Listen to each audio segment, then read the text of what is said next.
ketika adzan dikumandangkan, Allahu Akbar, Allahu Akbar, orang yang punya iman itu pasti ada getaran, ada konfirmasi. Minimal ada bisikan dalam hatinya, sudah adzan. Pernah merasakan itu gak? Nah, itu tandanya sudah sampai ke hati. Nah, kalau yang belum punya iman atau imannya belum sampai ke hati, cuman di lisan, ya, cuma mengatakan saya juga muslim, syahadat, ya di KTP saya juga Islam, tapi belum sampai ke dalam hatinya. Itu getarannya nggak akan terkonfirmasi, walaupun mengaku muslim. Allahu Akbar, kecilin dikit. Nah, misalnya, padahal muslim misalnya. Nah, yang seperti itu di era Nabi sudah ada ayatnya. Itu dibantu untuk dikuatkan. Ya, bukan disudutkan, bukan, dibantu untuk dikuatkan, minimal didoakan supaya imannya sampai ke dalam hatinya. Nah, sesuatu yang sudah sampai ke hati itu butuh pembuktian, karena bahasa hati itu ekspresinya lewat amalan, lewat perilaku. Dari mana taunya dia sedang marah? Ketika lisannya berkata, kan, yang keras, tangannya mulai bergerak, kakinya mulai menendang, tandanya itu adalah ekspresi hatinya yang sedang tidak nyaman. Dari mana kelihatan dia bahagia? Dari ekspresinya, dari amalannya. Amal itu perbuatan, ekspresi, perilaku. Jadi semua perilaku kita itu mencerminkan suasana hatinya. Apa yang ada dalam hati itu yang keluar. Jadi kalau ada orang terbiasa berkata-kata kotor, memang pulsa hatinya itu kotor. Sehingga kosakata yang keluarnya kotor. Tapi kalau hatinya baik, maka semua ekspresi yang tulus keluar dalam bagian tubuhnya itu pasti mengarah pada kebaikan. Jadi setiap segala yang bersumber dalam hati itu butuh pembuktian. Dari mana taunya ibu sayang kepada anak? Ketika dipangku, dirawat, disayang, ya, kemudian diberikan yang terbaik, kan ada ekspresi. Ekspresi itu disebut dengan amal. Ya?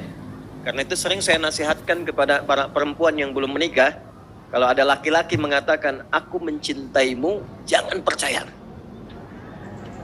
Jangan percaya. Karena cintanya baru di lisan. Ya, katakan cinta itu seperti iman. Tidak cukup diungkapkan di lisan. Tuliskan nama aku di buku pernikahan kita berdua. PPKB ya, buku pernikahan kita. Ya, bikin status tuh. Baik. Nah, jadi dalam konteks kehidupan dunia saja, segala yang di hati butuh pembuktian. Dan nanti pembuktian itu menunjukkan parameter kekuatan apa yang ada dalam hati itu. Semakin dia optimis, semangat, rajin melakukan, ini menunjukkan tekad yang ada dalam jiwanya itu kuat. Demikian pula dengan iman. Seorang yang mengatakan saya beriman kepada Allah, dari mana taunya imannya kuat? Maka bisa dilihat dari pembuktian perbuatannya. Dalam bahasa Arab, perbuatan itu disebut dengan amal. Perbuatan yang didorong oleh iman disebut dengan amal soleh. Jadi kalau tanpa iman, amal saja namanya. Kalau tanpa iman ya, itu amal saja. Nggak disebut soleh. Contoh, Bapak kerja nih, ada CSR. Dijadikan untuk bangun jalan misalnya. Ya, tapi standar bangun jalan saja. Nggak peduli mau dipakai apa misalnya. Walaupun itu baik, itu tidak disebut soleh. Itu amal namanya. Ya, ada di era Nabi, dikonfirmasi oleh Sayyidah Aisyah radhiyallahu ta'ala anha dalam satu riwayat, dikonsultasikan, ya Rasulullah, si fulan itu orang baik, sering dia menyumbang, dermawan, sering bantu, tapi dia belum beriman. Jadi perbuatan baiknya tidak didorong dengan imannya. Kan ada yang belum beriman yang suka bantu orang ya, kasih sembako misalnya kan, ada musibah dia kirimkan tenda juga. Nah, apa statusnya di hadapan Allah? Maka turunlah Quran surah ke-25 Al-Furqan di ayat ke-23. Dan di situ disebutkan amalnya tapi tidak disebutkan salehnya. Wa qadimna ila ma 'amilu min 'amalin faj'alnahu haba'an manthura. Maka jika ada orang berbuat baik tidak didorong oleh imannya dan jadi perbuatan baik dalam konteks dunia, maka dengan keadilan dan keagunganku, kata Allah, aku akan balas itu pun di dunia dengan cepat. Adilnya Allah dibalas. Tapi karena sifatnya dunia, maka balasannya dunia. Kalau perbuatan dunia dibalas akhirat, Allah tidak adil. Tapi karena Allah Maha Adil, dibalas di dunia. Apa balasannya? Ya diapresiasi, ya kan? Disenangi orang sekitarannya, karirnya meningkat. Itu dunia, hukum dunia yang berlaku. Tapi ketika kembali ke akhirat, perbuatan yang dikerjakan itu tidak mampu terkonversi menjadi bekal akhirat. Karena ke akhirat bekalnya beda. Beda, gak bisa sama. Anda dari Indonesia ke Malaysia, maaf, mata uangnya sama nggak? Aturannya sama nggak? Beda. Ke Amerika sama nggak? Beda. Di dunia saja pindah tempat beda. Sekarang Anda mau ke akhirat, pengen sama hukumnya. Ya nggak bisa, Joni. Nggak sama. Ya? Mesti ada perbedaan spesifik. Karena itulah nanti kunci akhirat itu adalah iman.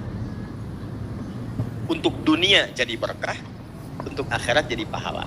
Itu konsepnya.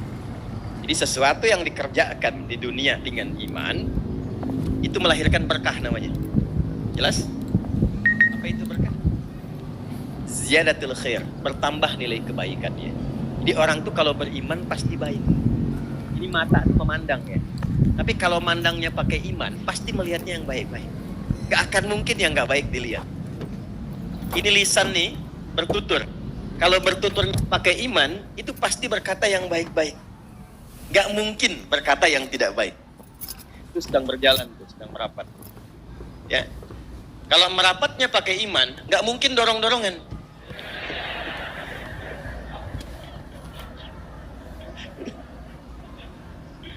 Iya, kan ada ayat merapat kan? Di majlis ilmu. Coba cek Quran surah 58 ayat 11. Pakai iman kan? Ya ayyuhalladzina amanu idza qila lakum tafassahu fil majalisi fafsahu yafsahillahu lakum. Orang-orang beriman, imannya dulu. Jika disampaikan pada Anda, tuh yang nyampaikan depan tuh. Ya? Luaskan, maju, rapatkan. Silahkan, tapi pakai iman. Makanya pakai apa di situ? Tafassahu, tafassah itu meluaskan yang lapang, yang tidak melukai. Tidak lompati orang, ya, tidak nginjak orang gitu. Duduk saling berbagi dalam kebaikan, tafassah. Dan itu hanya bisa dilakukan oleh pemilik iman. Ya. Jadi kalau Anda orang pun berusaha mengerjakan amal soleh tapi dengan cara menyakiti orang lain, itu menunjukkan ada persoalan dalam imannya. Nanti banyak babnya termasuk dalam tawaf. Ya, tawaf pengen cepat mendapatkan hajar aswad di depan untuk dicium lalu menyingkirkan orang lain. Ya, ini menunjukkan ada iman yang belum sempurna dalam dirinya.